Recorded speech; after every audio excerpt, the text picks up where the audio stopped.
everyone, my name is Daniela and I'm here with Miss Millennium Magazine. Today we're going to talk about something a little more serious. We're going to discuss the happenings here in Baltimore City, what's going on, why the protests started, and what kind of protests and riots are going on. I actually live here in Baltimore City. I work downtown, and so I have firsthand experience about what was happening down here. It all started with Freddie Gray, his arrest on April 12th. I'm not quite sure why he was arrested. I don't think anybody is sure why he was arrested. I think that what happened was he was just arrested. I know he fled from the police, and officially they're saying he fled unprovoked, but he was arrested and he was taken into custody. What happened between him and his spine being severed is still unknown. I know that that's what they're investigating right now. But the fact was that while in custody, Freddie Gray's spine was severed, and he ended up dying later in the hospital when he was finally taken for treatment. So this sparked this whole new, actually it's not new, it's been happening for a while, but police brutality in the workforce, and it just kind of turned into something massive, turned into a civil rights movement, which was incredible to see. Now, last Saturday, this would be April 25th, the family and friends and just people in general organized this march here. And we're going to start in the Gilmore Projects and march down to City Hall here in Baltimore City.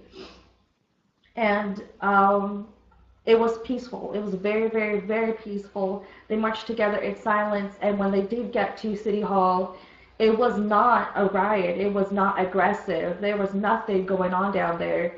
It was peaceful, and even the Baltimore police said it was peaceful. Now, these agitators, it was a small group of people. They moved from City Hall and actually moved down into the heart of the city, the harbor. It was half and half. There were I want to say a good amount of people standing there with their arms up and just peacefully protesting in silence. However, the other half were agitators and were very, very aggressive.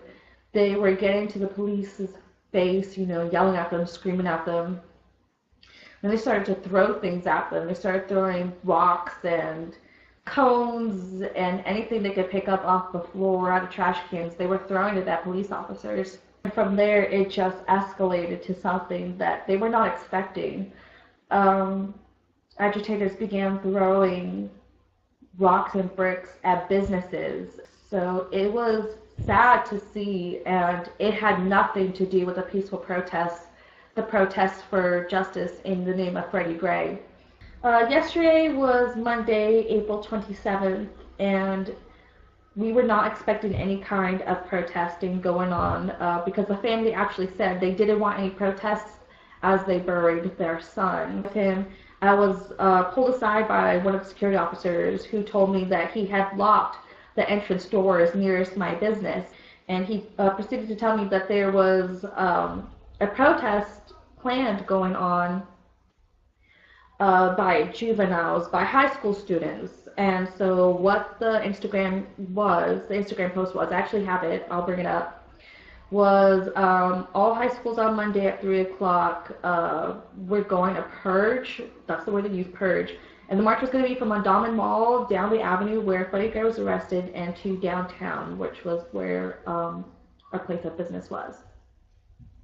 So based on my judgment and what I was seeing and what I was hearing and from the other stores, we closed down our stores around 2 o'clock, an hour before the planned protest. So I walked home, my fiance met me at home to make sure that I was safe, and then he went to work. And I turned on the news and immediately started crying. I couldn't believe what I was seeing. There was a whole bunch of juveniles, teenagers. They were still in their high school uniforms, and they began throwing rocks, concrete chunks, and bricks at the officers. These children destroyed the city a lot of them grew up in. It's completely trashed. They destroyed a CVS. They looted from it and then set it on fire. And I just sat there and watched. So disappointed, so frustrated, and worried for these police officers who might not get home to their loved ones, or these kids who were going to hurt themselves and get caught up in something that is completely bigger than them and not see their families again. Yesterday, Baltimore City was called into a state of emergency, and the National Guard was called, and the mayor instituted a curfew. And so all morning, this sun is shining, and all I heard are sirens. I can hear the sirens now, even as I'm talking. All I hear are the sirens. In fact, let me see. I can show you what I'm talking about. I don't know if you guys can hear it. I'm sure you can now. The sirens are continuous. I believe that's a fire engine. I woke up this morning. I learned that our businesses and our schools were going to be closed in order for police to clean up the chaos that happened last night. We saw the good again. We saw the peaceful protesters come back out and say, this is not what we wanted. They and students came out and cleaned the streets that the rioters had destroyed. What the underlying message is all lives matter, and our city matters. And when these rioters destroyed it, it left a lot of people angry. But when I saw the people cleaning up the streets, I knew it wasn't done, and I knew Baltimore